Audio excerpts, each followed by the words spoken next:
Hello, how are you doing? Hi, Roger. My name is Jay, Nice to meet you. and I'm here to ask you a couple of questions about your career and how you kind of reached here. Yeah. And I am really intrigued by the idea of Century Fitness, and I really liked it. So basically, I just wanted to talk to you about what are the steps that you took in your path while following to all the way towards where you are right now. So my first question to you would be like, what made you take this path? Well, my father used to be a bodybuilder, Mhm. and I grew up with my father, my uncle doing that since I was 15 years old. That's all I did. And then when I hit my 20s, I decided to go to school. That's what I did, and now I'm here. I love it. Beautiful. So, what kept you going for like how long have you been working in this field? Since I was 20 and 36, so do the math, but 15 years. 15 years. Yes. What kept you going for like 15 years? It's the passion, training people, helping people. It's a payoff. I know for you, you will not understand right now, but once you have someone, whether they're overweight or they have an injury or anything, and you go up there and you help them out, it's like a doctor in a different way. So you help a person out. A person gets their goals. They appreciate that. They come to you. They thank you. They tell you how it means a lot to them. Then you actually appreciate it. It feels good for you that you did something good. Beside that point, I love training, something that I do, something that I like. It's a passion of mine.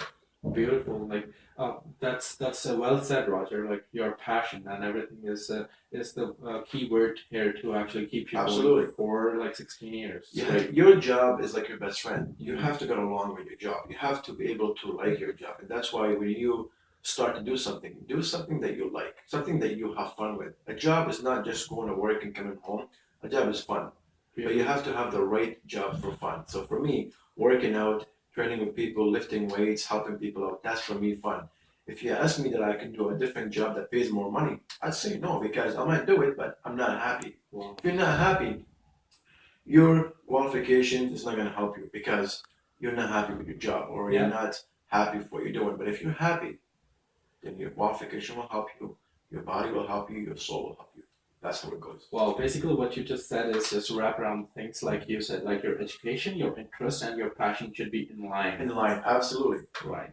If you want to be a doctor, then be a doctor. If you want to be a nurse, be a nurse. If you want to be a janitor, be a janitor. If you want to be a personal trainer, be that. Do something that you love. Beautiful. And that would help you for the rest of your life because it's not a job then. It's like a hobby that you're doing because you're actually coming to work, looking forward to come to work every day because it's fun. Yeah, it is fun. And Makes you like, sense. and you make a difference to life people. Oh, That's what you absolutely. said. Yeah, when you help people and you get the thank you from people and people appreciate you for it, you feel special. You feel you've done something in someone's life to change someone's life. So you feel good about it. Wow. And how do you think that Century Fitness is different from the other fitness industries that are out there? You know, to be completely honest with you, I've only worked with this company and I worked with the company for a long time. As of now, I just came back 2 weeks ago to work here and I'm actually not on payroll yet. I'm just doing some work here. Eventually, in a few weeks, I will be. But I can't really speak for the clubs because I've never been. But all I can tell you is this club here is very successful. We've been around for a long, long time. So far, we had no problems. I mean, every club has an issue with something. Yeah. But overall, we're doing pretty good. We have Physiomed here, chiropractors. So far, really, I can't say much. We have over 4,000 members here for the past 10 years. Yeah. So, and the numbers keep going up and up and up. So that gives you an idea that we're doing pretty good here. Yeah. In a perfect world, you would not anticipate any kind of problems or something like that. But obviously, there are some challenges that every club faces. What are the challenges that this club faces? Just like anything else, you always have good and bad, of everything. So you're gonna have members, maybe 20% of the members, maybe 10%. They're the young kids. They come in here, they do damage. In the bathrooms, for example. They smash the floor, they break the shower heads. Things that so we have to go fix it. But sometimes it takes a long time. So members get pissed off that this is happening. Some of the guys go upstairs, lift the weights, drop it on the floor. Members don't like that. It makes too loud noise. People come in here with their wife beater shirts. There's things like that. But it's not from us. It's from them. But our job is to fix that. Yeah. So we're constantly fixing it, but it's constantly go in circle, right? So you're gonna have your good and your bad, but obviously your goods is up here, your bad is up here. So you're always gonna focus on the bad. So that's the kind of issues you have, but it's not the club issues. It's people's issue, but it's part of the job. You have to fix it. It takes a while to Yes. do whatever damage has been done. Well, it costs money. Yeah, it does. And you have to, constantly pay for it. And sometimes it take a week or two or three to get it fixed. But members, sometimes you want to get it done ASAP, and we can't do that because if you're making the damage and then we're gonna have to go fix it, then if you're doing it, Mhm. he's pissed off. That you made the damage. I gotta go fix it. That's fine. Second time, third time, Yeah. fourth time, and constantly happen. So this is the kind of thing to deal with. Sometimes with staff, people come into work late or someone gets sick or something happens. You have to deal with their clientele. There's a lot of things going like that, but that's normal. It's like That's yeah. just life. Just the way of business. Beautiful. Yes, that's it. That's exactly like well said. It's not everything's not perfect, right? No, nothing is perfect. But still, like did your company or branch like did they come up with any policies regarding the mischief that has been done to the damage? You can't. Okay. For example, I'll give you something. The bathrooms. Uh-huh. The only way to find out who does damage is to put cameras in the bathroom. By law, we can't do that. You Yeah. can't put cameras in the bathrooms. Uh-huh. So what are you gonna do? So someone comes in there and smashes the floor, or breaks a locker, or breaks the shower head, or go in the sauna room and break the valve or the sensor. How do you prove that you did it or he did it? We don't know. That's So a big challenge. we can. So we can't put cameras, and we obviously can't hire someone to sit there in the shower, Yeah. all day. That makes sense. So what do is we let it be. We just go fix it. And when a customer comes in, is pissed off that the shower head is broken, or the sauna room is broken, or the bathroom's lockers are damaged. What do we do about it? Nothing. We just go and fix it. Yeah. That's the only thing you can do. You take the good with the bad. Yeah, basically. But hopefully the good's a lot more than the bad. So it's the way of life. That's Like you said earlier, nothing is perfect. As long as you love your job and you like your job, then you'll just keep doing it. Yeah. No problem. It's been like wonderful talking to you. I would still want to know something more about like your long-term plans. Where do you see 5 years from now yourself? Like My ideal is basically in the long term is to have my own gym. Nothing at this major size because this is huge. mm-hmm. Small gym, I run it myself. It's a passion of mine. Have my own members, my own clientele, my own trainers, and work my way up to it. That might take more than 5 years, but that's my goal. Beautiful. Yes. So you're like working towards independence Absolutely, and absolutely. But being that will take a long time. self-employed. Yes, Yes, that's a basically a good idea. You could retire early and maybe I would never retire yeah. from this job. When you find the job that you like and you love passionately, how can you retire? You could be Exactly. 100 years old. You still come here and enjoy it. Can't, It's like a hobby. can't stop working. It's a hobby with pay. Why would I leave it? Yeah, exactly. And is there any kind of advice that you would give us like young graduates who are like graduating from the school and who are looking towards walking in your footsteps? Workshop. Mhm. Meaning is the school will give you the knowledge, but you need to go hands on to find out exactly what's going on with the client. Like I've told you guys earlier before, when you meet a client, you have to assess the client before you take him on the gym floor and start pushing weights on him. Uh-huh. Injuries, medication, those are major things you need to find out, Okay. about a client. So a client had a lower back problem. So you know that there are certain exercises you can still do, but lightweight. The main thing is you want to focus on strengthening that area, whether it's the lower back or knee or neck or shoulder. Two, medication is a big factor. You want to know what kind of medication you take. If you're not sure about the medication, you can always get the doctor's name, doctor's number. Yes. You would call them one-on-one. You'd tell them, so on and so on is working out with me. I'm doing certain things with them. Can you please help me? Tell me, what can I do? What can I do or why not? Once you do that for many, many years, you start to understand and believe. Once you do that, then you have the experience, you have the knowledge, and then you can put it on the gym floor. But that will come with workshop, meaning is you have to physically be there with the person.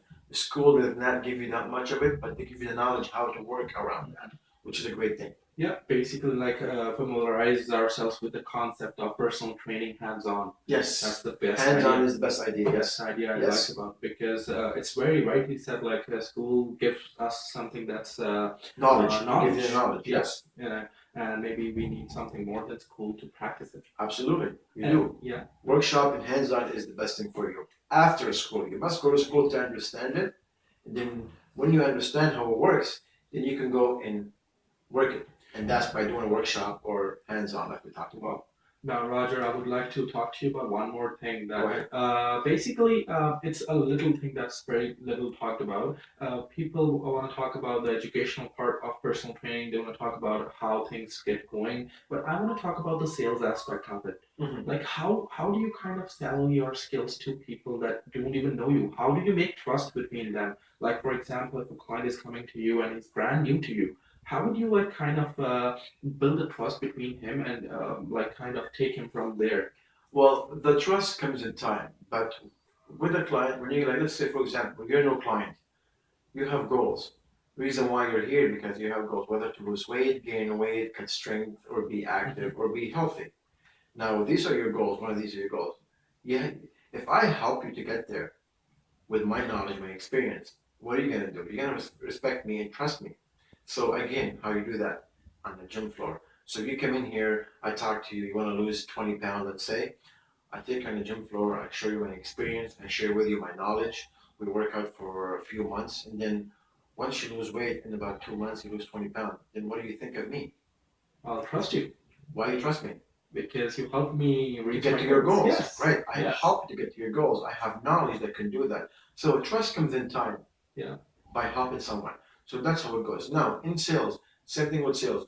You come in here and you're coming here to lose weight and you want to do it on your own, which is absolutely fine with me. But sometimes when you don't have knowledge, it might take you a year to lose the 20 pounds. But if you do have the knowledge and experience, it might take you a month or two to lose that weight. Obviously, if I come in the picture and say, okay, well, how about this? We go upstairs, we do a demo. A demo is a 1 hour session where I train you, I show you Yeah. things, and then once you start to see and believe, then you're like, okay, well that makes sense. I don't know how to do this. I don't know how to do that. Has to be done in the right way.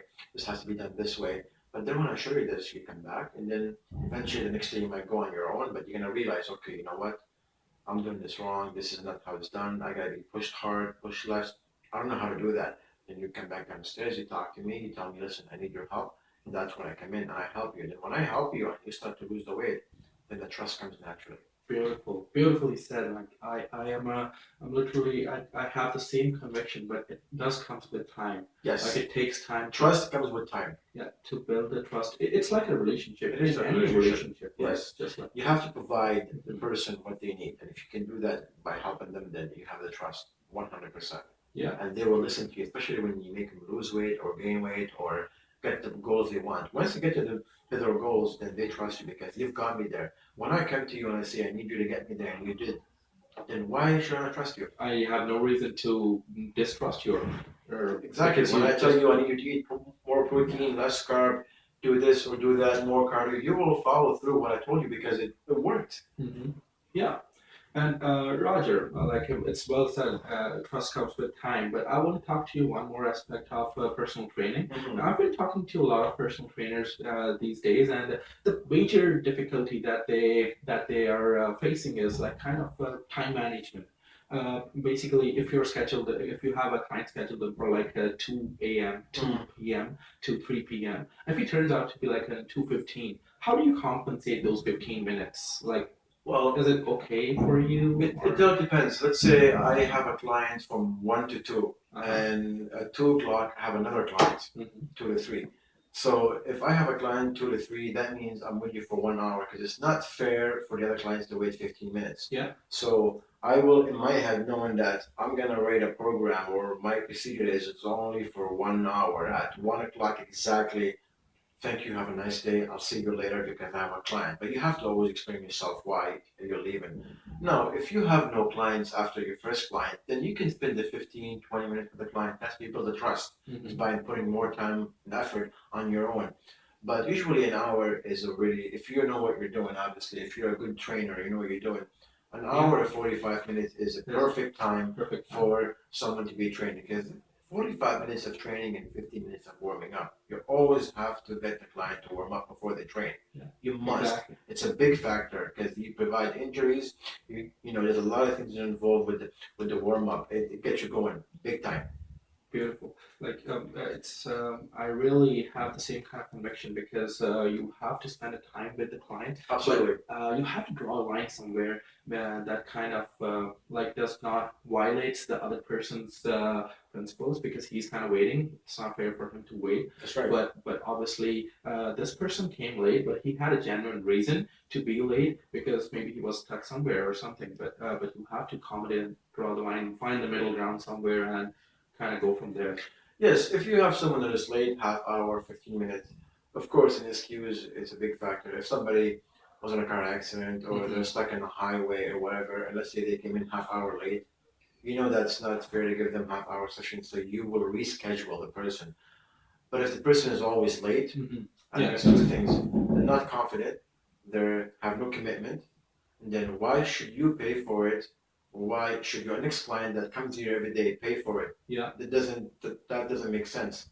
And you will run through that. Some people it takes them a little longer to get going, and some people are afraid or they're sore or they have a lot of personal problems. I mean, we all have problems, in life. So sometimes that problem reflects on you, and then excuse me, and then it's gonna affect you by not coming to the gym.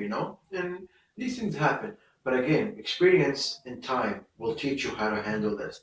Me sitting there and tell you exactly how to handle it is one thing, and going on the gym floor and actually dealing with clientele and with what they do and being late, in terms of being late or coming in early or being here for an hour or more, that would come with an experience. Talking about it is not gonna help you. Workshop experience that will help you more. Like I said, like you, it's it's actually the practical aspect of the things that we are right now talking about that is not written somewhere in the books that we go and read in the school. It's not written because maybe they don't have this kind of experience. It's come with the experience, like the kind of information and knowledge I'm kind of learning right now is maybe the 16 years of experience that you have been into this field and working. well, yeah, we'll put it this way. Let's say if you're a mechanic, you went to school to be a mechanic. Mm-hmm. And in the books, it tells you how to, change a battery in a car. And it tells you have to take this and take that and to do this to get the battery out. But when you actually go there and take the battery out, you might have a screw that is rusty, Yeah. that it broke. In the books, it doesn't show you that. But common sense, you have to use your own brain to figure things out on your own. Yeah. So that's why workshop and handwork is actually different. But you still need the school to show you the procedure how to start. There's a start, there's a middle, there's a finish. Your school is your start, your middle is you, the finish is your product where you're doing your experience. Beautiful. Roger, it has been really nice talking to you, You too. and thank you for all the information that you shared with me. No problem. If you have your business cards handy, you could give it to me. If not, I can just take down your number and information. Actually, I don't have any business card. Like I said, I started Okay. 2 weeks ago and I'm not on the payroll No yet. I'm problem. just here. So my number is 289 It's 684 0719. beautiful. And is there an email ID that I can contact you at? Yes, it's ROGER Mm-hmm. SWITI @gmail.com. So this is Roger, and we got a really, really good session going in here. It was really informative. It was really fun to talk to him, and I'm really glad I did that. And thank you, Roger, for your time. Yeah. Thank you so much. And we'll see you guys soon. See you later. Yeah. Thank you. Absolutely. All right.